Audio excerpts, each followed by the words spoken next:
All right. All right. We are live. We are live. We are live, ladies and gentlemen, Facebook, family, friends, and loved ones.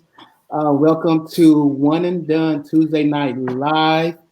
We have a guest with us on today by the name of Candice Ellis, who is highly educated in her field. Her expertise has been doing it for many, many, many years. She is MHP, MBA psychotherapist. And I think I have that wrong. The way that I laid it out there, so many alphabets in front of her name or behind her name. I don't know what to do. But today we are blessed. We are thankful to have Candice with us with One and Done today.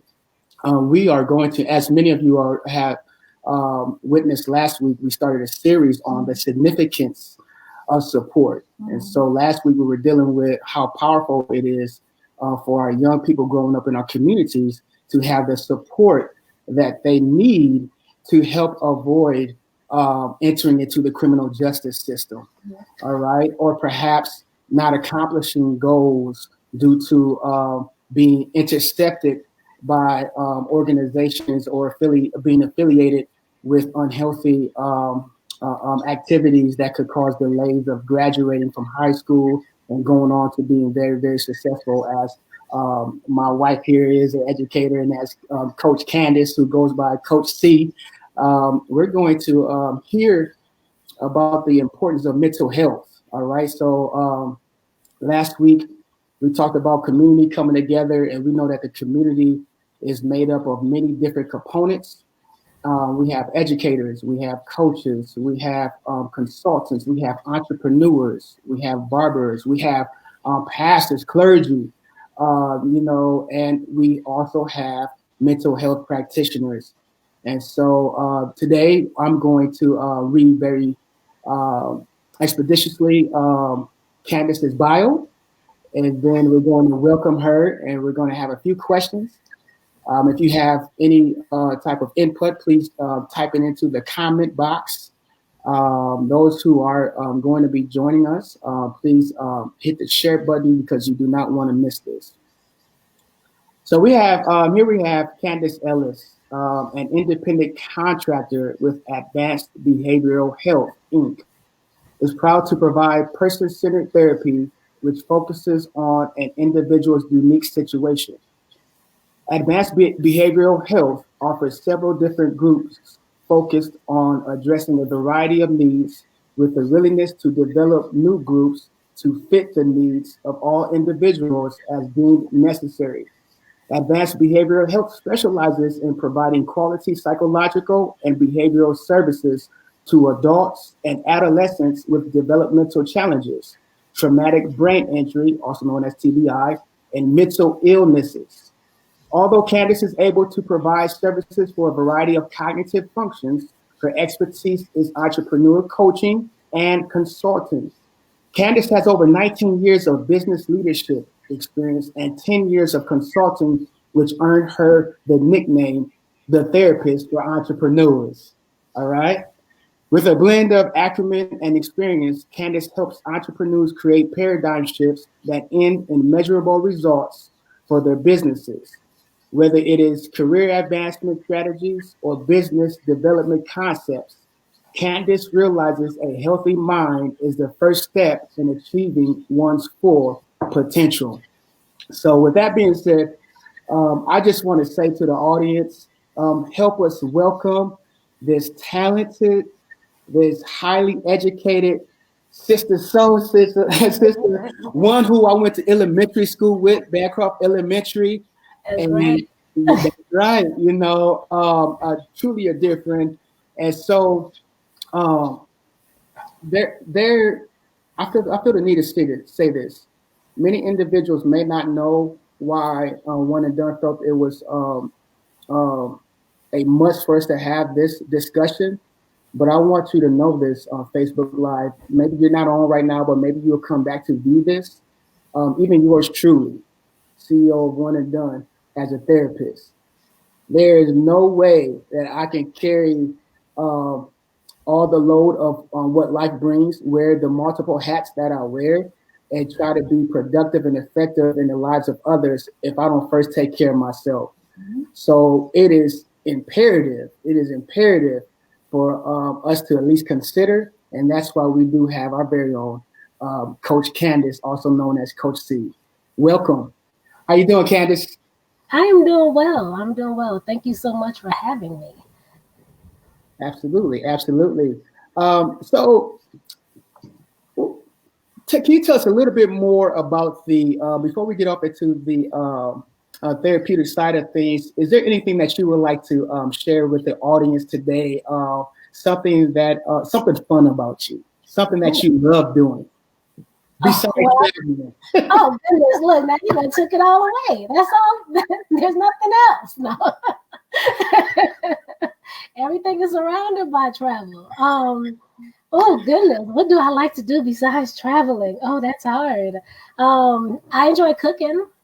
I don't think much people know that. I do. I like cooking. So when I do go about to different places, I try to do one of their cooking events so I can get the cultural foods recipes and come back and make it and kind of craft it, to my likings. See if I could do it a little, put a little spin on it. That's right. That's right. So I noticed that. Thank you for that. I noticed that traveling was going to be at the top of the list. What are some of the places that you? Where are some of the places you have traveled outside of the country? Oh my goodness. Okay, so I've been to Japan, Croatia, Barcelona, Amsterdam, England.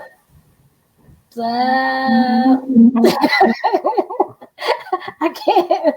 I travel a lot. So yeah, I love to hop on a plane. I think that's my second office. So that's my go-to. That is my perseverance, self-care that I must do to keep going. So I travel as often as I can. Gotcha. All right. Well, thank you once again for being with us here to share your expertise. We're going to dive right into it, ask a few questions here, and build on some dialogue, okay? Sounds good. All right. So the first question we want to ask you, honey, is there anything you want to say? No, I'm just, happy to meet you. Glad you're here and waiting to take it all in. All right, let's go. All right. First question that we have for you, Coach C.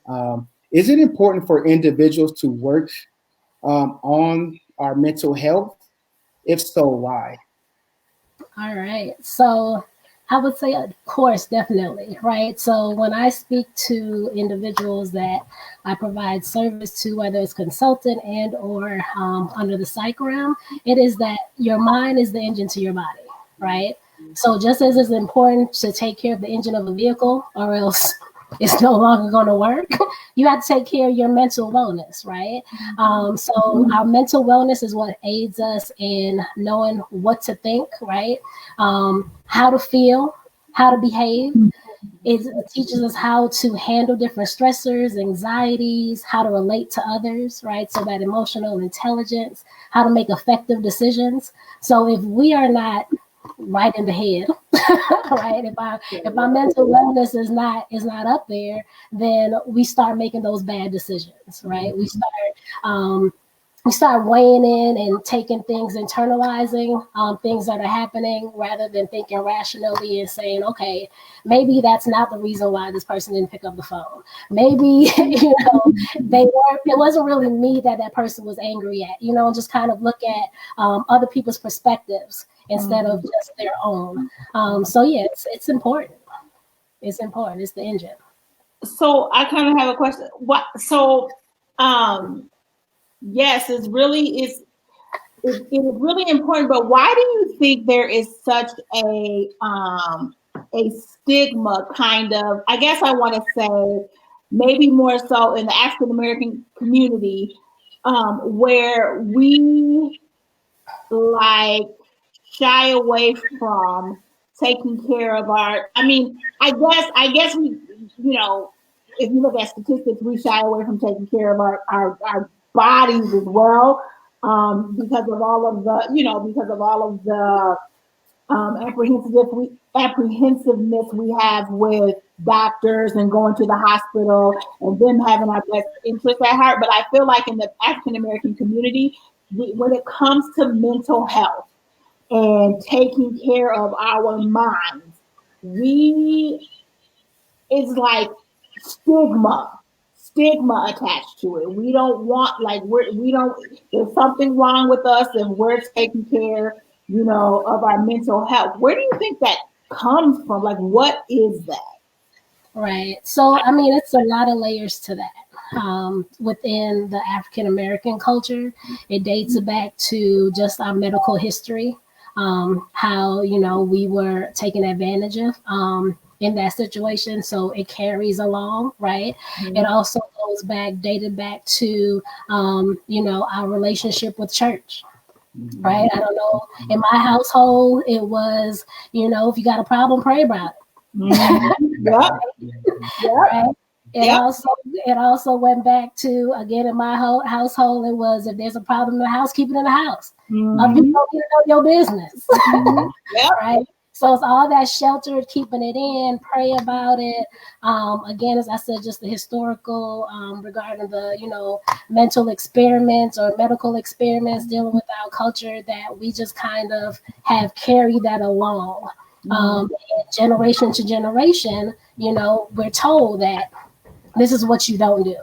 Right? It's looked at as being shameful, as being embarrassing, not only to yourself but to the family. Yeah. Okay, we couldn't handle it. Now we're going outside to, try to find resources and problem solve. When we should have be able to do that at home. Right. So it's so I guess it stems from that. So what would you say to the person who is, I know you have your list of questions, but what would you say to the person who knows they might need some mental health support, but is shying away from or is embarrassed because? Right. What would you say to them to, maybe, I don't know, support them in taking that step? Yeah, so I work with a lot of professionals, right, and entrepreneurs that with that mindset alone is like, no, I got this, right? Mm-hmm. So my thing with them is always, even speaking to myself, right? So again, it's like, hey, you need that release, right? Yeah. You need that support, and there's resources.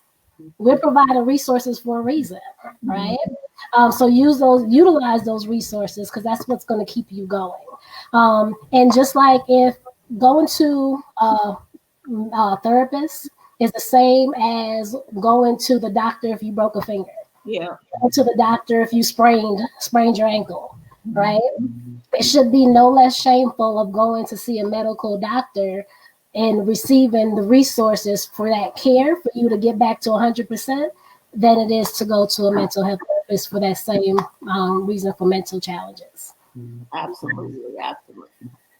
Well, Nika over here said, I have my list of questions, but the reality of it is that she's all in the questions, right? Right. All into the questions, because when we are trying to dismantle the conditioning of the ideology that's within our minds, that mental health is a negative thing, when the reality of it is it's a positive thing, right? And I love the beautiful analogy you've given. If you hurt your toe, you go see the doctor, right? If you get into a car accident, you go see the chiropractor, right? So if the brain is the engine, as you use another metaphor, right, a parable, right, that helps this vessel or this vehicle do what it functions properly, right? Why not take care of your mental health? So I think today that we are cracking some barriers here to help encourage individuals to come up out of that stigma, right? And go and at least go get a consulting, right? A counseling session, right? Mm-hmm. Ask some questions. So I want to digress just a little bit here. What are some of those stressors? You talked about stressors earlier, and like when I originally asked the first question, is mental health something that you would encourage? And you talked about how it helps to process through some of those stressors. Can you talk about what some stressors may be? Oh man, I mean, from what level? So the stressors are different for everyone, right? So as a Black man, your stressor is, injustice, right? It's your race. It's being a male, a Black male here in society. As Black people, it's discrimination, inequality, right? Those are stressors. As a professional, it is, wage equality. It's, being able to get the same respect as our counterparts, right? There's life stressors for students is my grades. It's, am I going to make friends this year? So, I mean, everyone, there's stressors that's going to be, given to you in life. It's just how do you cope through, right? So I always say it's cope through. It's not cope with. You want to cope through it because it's a storm. It's going to keep coming, right? So you want to know how you're going to make it through to the other side. That's right. I like that. Yes, I like that. cope So, through. so, not cope with. I don't want this latching and hanging on to me. I want to We want it to remain, right? We don't want it to be, a constant. Nope. We want to remove those triggers. Like we want to remove that and say, okay, now it's no longer. We're going to get through it to the other side. We're going to cope through it. Yeah. So Candice, give us a couple of, for those of us, myself, what are some exercises or some skill sets that I and maybe those who will be viewing this as it's on the platform either today or later on, what are some skill sets that you would encourage an individual to implement in their lives to cope through it? Okay. So again, it all just depends, right? I love to practice meditation. So my mindfulness, that's my go-to. I wake up in the morning. If I'm feeling like it overwhelmed, if there's just a lot coming, that means I need to shut down for a minute. Let me put on at least 5 to 10 minutes. Let me practice my deep breathing. Let me just kind of sit still, right? Everybody knows, if they know me, Miss Can't Sit Still. But once I know that, okay, it's coming, right?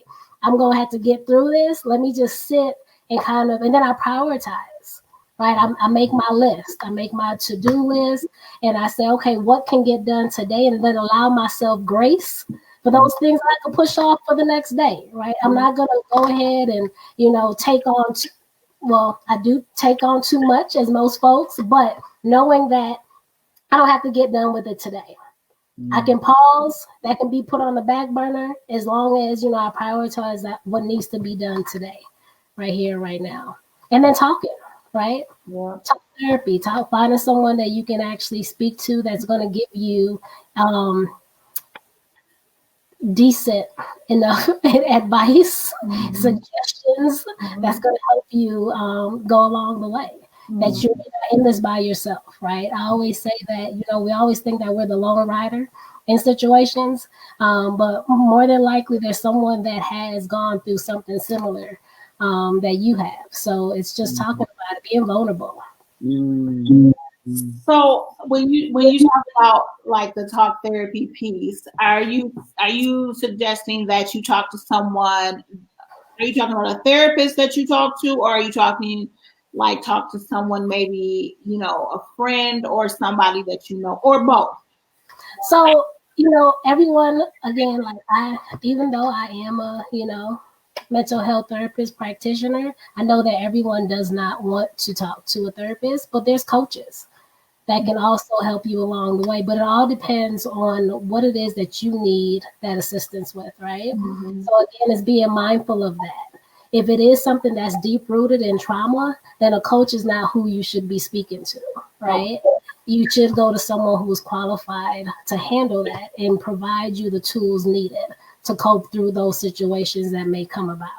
But if it's something that is, let's say it's just dealing with the stressors that are coming your way to kind of find a better system, then a coach will be ideal in that situation to kind of walk through and talk through that. Okay. Because I was gonna say, like, what do we deem as deep sea, as trauma? I don't know. Some of us might, feel that something, one thing isn't trauma, and something is trauma. Right. So I don't. How do we like decipher between what is really like deep seated trauma? So I say that that's not our individual. Like trauma is very subjective in a sense, right? It's based on the individual. So so the same instinct could occur to me, and I don't have it as a traumatic experience. Versus somebody else could have been in the same place, experienced the same thing. However, they have difficult coping through that, so they need that additional assistance to walk through that and how to deal with it. So yeah, it's very subjective. Okay. Would you? I mean, with that reply right there, Candice. Even an individual who may not have the same response to an event that took place that caused trauma, right? Does that mean that it did not enter into their body and later down the road can show up? Can you talk about a little bit about intergenerational trauma, body trauma, and how that has impacted us as a people? Yeah, definitely. So of course, and since our bodies are vehicles, right, are the vessel, we carry our stressors, we carry the weight of others before us, right? Especially within our culture. So it lives on, especially when it's spoken about in a negative connotation, right? Spoken in a negative way. So again, it is based off environmental, based off individuals' characteristics. So even though it might not show one way for one person, it might show another way in another. Because I'm trying to make it break it down where it's understandable. Those that are not within the field, but that's just the basis of it, right? So again, we can be siblings in the same household, experience the same thing, heard the same thing, been through the same, right? But we're two individuals. Our mindsets are different, our perceptions are different, our thought processes are different. So someone may act out when they were younger, right? But then cope through that. Now they're successful as an adult versus someone may have been successful as, within their childhood and maybe, experience some other things. Now they're struggling in their adulthood, right? So it just varies individuals. Got it. So there. Thank you for that, Candice. Look, I see that this half an hour goes by so quick, but that's good because we just want to wet the palate, right, and give individuals the opportunity to be able to have more resources at their disposal, right? I want to ask this question because you and I had a really, really good conversation earlier this week, and we were talking about the difference. You broke down the difference between two words, and those two words were respond, right, and react. Right? There's a difference between an individual responding and an individual reacting. And so today, and right now, this is really, really serious for me. This is very serious for me. Hear my heart, Facebook. Hear my heart this evening. One of the main reasons why I'm so passionate about this next few minutes that we're getting ready to touch on is because the community has to come together to fight against these senseless shootings and killings. I personally, I know that there is an audience out there that's going to differ with me on this, but a life is a life. Whether it's lost at the hands of a white police officer that's wearing a uniform, or it's lost at the hands of another individual of the same race. And I believe with the population that we are working with, those that are coming out of prison, re-entering back into society, and trying to prevent those who may have experienced adverse childhood experiences that cause trauma and have not dealt with the mental health component of it, of really being able to release it, or at least identify with why they're struggling and feeling the way they're feeling, so that they can help prevent from going into the criminal justice system. I personally want us to come together as a community and fight just as hard for police reform, just as hard for those who are using these guns and killing our babies. And so, with that being said, Coach Candice, Coach C, and I say this respectfully, them young babies that are in North Memorial Hospital right now. I was at the prayer vigil yesterday at North Memorial. 10 years old, shot in her head, fighting for her life, playing in her backyard. I have a 4.5-year-old grandbaby. You have a daughter. We all have kids out here. And guess what? Just because they don't come out of our biological bodies, we should be saying these are our kids. And we should be vocal for our kids. So can you tell us the difference between reacting and responding, possibly where that derives from, especially when we're talking about retaliating and offenses one toward another? Right. No, you are very right. I think that it goes along with the responding versus reacting. So when I use the analogy of reacting versus responding, I use the fastball approach. So someone who has a ball that's coming at them with football, baseball, whatever, if you are not skilled or if you're not used to that device behavior in a sense that's coming at your way, or if you've had a negative impact in the past, right, from something coming your way, your reaction is to move, right, to move away and not caring what's around. Right. So we don't care if there's somebody behind us. We don't care if it's a glass. We don't care about anything else but ourselves. Right. We are just responding or reacting. Reacting to protect ourselves. Right? Versus someone who's skilled. Right. Someone who's skilled and is used to and in being in that position, we are better able to respond. Right. So that means thinking of the other perspective, right? Thinking of, okay, there might be somebody behind us that this ball might hit. There might be a glass that might break. If I break a finger, it's fixable, right? So our response is now to put our hands up, right? So again, when we think about professionals, they're out there, they have the ball coming, they're responding, right? They're grabbing the ball, running with it, versus someone who is not skilled. They're running away, or again, they're reacting and moving out of that alignment for it.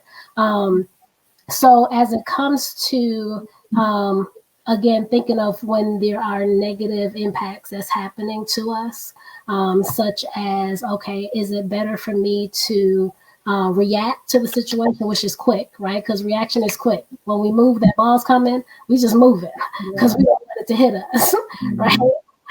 When we're responding, we're thinking, okay, I could grab this ball, right? Like, what's the direction? I can move and I can hold it. So responding again is effectively thinking of the consequences of our actions. Yes. Right. So we're looking at the bigger picture. We're not just considering us being injured. We're considering somebody who might be behind us that's not going to be able to see the ball coming. We're thinking about the object. If it breaks, okay, we're thinking about everything else that's surrounding. So that's the difference between, someone who is mentally fit and someone who is not, right? When you are mentally fit, then you're able to respond effectively. You're able to say, okay, if this person comes at me sideways, what's going to happen if I go at them sideways? Right? How's that going to look? What's my image? Right? Yeah. You know, when they say when there's two fools, they don't know which one the fool is, right? So if I'm a fool and they a fool and somebody come in, we don't know who the fool is. But if you're able to respond, then you know, like, you know what? I don't care what you're talking about. Because I got something bigger. Mm-hmm. So I tell my clients all the time, like, what's your end goal? Right? Yep. If you reacting is gonna mess up your end goal, then why should you react? Right? That is so true. Like everything that you're saying is so true, but I'm just thinking of myself in like certain situations. Like sometimes it's so hard, to do. It definitely is. Especially when you have, things come at you on the job and, there's always something that makes you want to just react. Like, right, exactly. Oh, believe me, I get it. Yeah. I get it. And you know, as I said, I work with individuals that's the same way. Like, yo, Candice, the way she came at me, but I'm like, okay, but what's the end goal? That's right. What's the end goal? And by you reacting, what are you going to accomplish? Right? Versus if you respond. Right? Respond is you thinking about the whole picture. Right. So now it's okay to go to the principal and say, hey, this person was, doing, it's okay. Yeah. So what? It's okay to go to HR and be like, yo, this is how I feel. Right. But it all goes back to the mindset, right? So again, it's laying that foundation of, of believing in yourself, right? Being confident with who you are. Because a lot of people don't do certain things because, okay, well, what if I lose this, right? What if this outcomes come from this? Then it's like, okay, that goes back to, what it is what it is. Did you have good intentions when you did what you did? Right? So if you had good intentions, then however the chips fall, that's how they're gonna fall. Yeah. Right? Especially if you believe in higher power, like you already know, like, hey, what's mine is mine. Yeah. So if somebody's coming at me sideways and I respond with intentions of protecting myself and those around me, and something bad happened, that means it wasn't meant to be. There's something greater out there for me. That's right. That's right. That's absolutely right.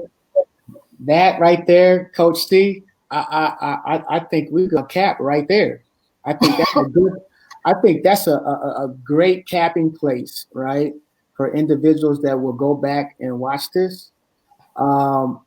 Even myself, right, because as my wife said, even us as professionals, we sometimes get caught off guard with life events that come like a fastball, right? I'm thinking about there's two seasons in Minnesota. People say winter season and construction season, and so when you go in 70 miles per hour and you have a detour that's set up in front of you, and you get somebody that does something just really quick and fast, you don't have too much time to react, right? You don't have too much time to really think, and so that's the analogy I want to use. But the objective is not to crash, right? Because if you crash, it could be fatal. And so how often with OneAndDone, working with populations that have to far too often rationally think while incarcerated, if they would have had the tools that you are now sharing with us, right, and had the strength to appropriate them, they would have been able to think about or count the cost of and say, is it worth me being out of fatherhood, right? Is it worth me being away from my partner? Is it worth me not working towards my financial dreams and goals? Right? Is it worth me, compromising and losing this new job that I just got and the promotion? Right? And so, with that being said, we want to thank you. We want to thank you for being with us here this evening. Sharing, I'm just scratching the surface on the importance of mental health. And listen to Facebook Live, listen to audience, go get checked out. Go. If we don't take care of ourselves, then who will? And can't nobody love us better than we can love ourselves. And you know what? One can't give out love if love is not in them. It's hard to love if you're a fractured vessel, right? We talked about so many analogies, so many metaphors, but it's easy when we're holistically put together to function properly, especially when we're engaging with one another. We all have to live in these communities. We all have to work in these communities. We all have to live and survive in these communities. So let us take heed to what we have heard on tonight. And honey, do you have any closing remarks? No, well, sort of. I just want to say thank you, and kind of my takeaway is the reacting versus responding, and then what was the one I needed to take notes? But what was the one? Hit the rewind button. Wait, moving through it. Yeah, don't cope with it. Cope through it. Ooh, that was good. And reacting respond. That right there. Filthy. Those are the three. Those are the three takeaways. That's what I'm grabbing from this conversation. Cope. I'm really taking that cope through it, because we be like, no, you just need to cope with it. No, you need to cope through that thing. Let it go. Yeah, that's Let right. It go. That's right. So thank you for coming on, Coach C. Thank you. I'm hoping that we will definitely have you back again, because I feel like we didn't get into enough of the conversation. So I'm hoping we can have you back again. And then where can people contact you, or if they want services or any of that, how can they get in contact with you? Yes. So find me on my website, www.coachcandice.com. On there, you'll be linked to my Facebook, Instagram, LinkedIn, all Candice Ellis. So looking forward to hearing from y'all. And of course, I'll be anytime. Look, invitation is open. Let's go. All right. Yeah. And just to throw this out there, Coach C actually agreed for us to use our services to refer individuals who are program participants. So for individuals who don't hear this right off the bat, if you want to get a hold of OneAndDone, we'd be more than glad to give that referral out there. Let me tell you how cold Candice is, Coach C is. She's so cold. I asked her, I said, I asked the same question you asked, honey. She was like, man, I'm booked. Oh wow! But a lot of people don't understand is that during this pandemic, a lot of people have not been mentally stable or in a place that they desire to be in, and so a lot of the mental health field is at a high right now. But nevertheless, we will still work something out. We're going to get you the services and the help that you request. Absolutely, Coach C. We're going to continue to build. Be looking for phone calls from us. Lunch, we got to set up time to do lunch and continue this partnership. All right. All right. Sounds like a plan. Definitely appreciate you both. Yeah. And we will be talking to you about Jamaica here shortly. So. Bye. Yeah. Bye now. Good night. Bye.